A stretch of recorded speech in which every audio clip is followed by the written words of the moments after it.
nga for us to be in this jubilee, nagkinahanglan ni Nelson nga doon na enjoyment niya sa iyo. Kaya ang mismo ang enjoyment pag isuod, kanang murag madala ka ni nga satisfaction mga isuod. Which is this be as the year of jubilee. Pero mo dali nga oh Lord Jesus, but as long as we still live in the natural life, we are not in the jubilee. Sa grano mo na to, atong gusto anong kinabuhi kay sahay kay pakyas magita mga isuod. No, although we have been saved sa kanang sa bondage of sin, but nagpabilin na punta sa atong kanang mga atuang mga niliyukan mga isuod ba.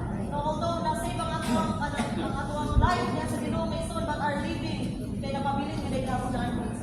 Pero salamat sa Ginoo gyapon kay ang Ginoo, no, ang Ginoo nahimo mo siya kanang enjoyment nato ano lipat freedom from the bondage of sin mga isuod.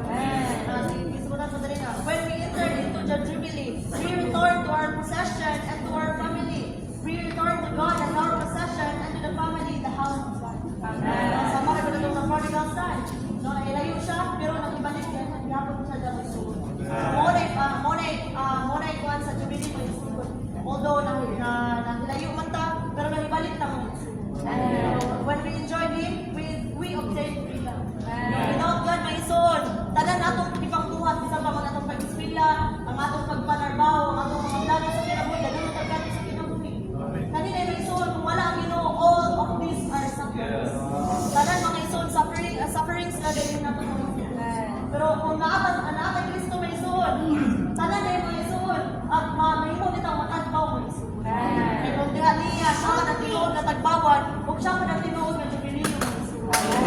Kung ang ato na ginibato nga, with the New Testament believers, nagkinahanglan, naginayin, o pagmulos na vida sa iyong puto. Matagadlaw kay kanimang nga jubilee kay nani ka ng kapahulayan ba? Kapahulayan,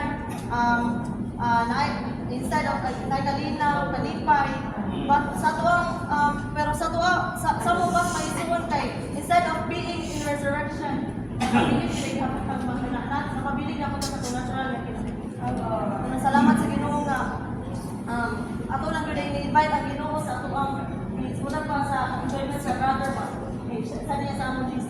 Nagkinahanglan yun may suwon nga araw masamat at mahiusap sa Ginoo. We need to invite the Lord into our life. Amen.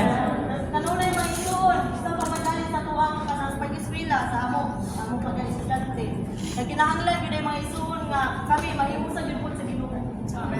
Nagkinahanglan po nga magpahimulos siyang tulong kay kung wala sa pagpahimulos, wala yun yung kanang jubileo mga isuwon.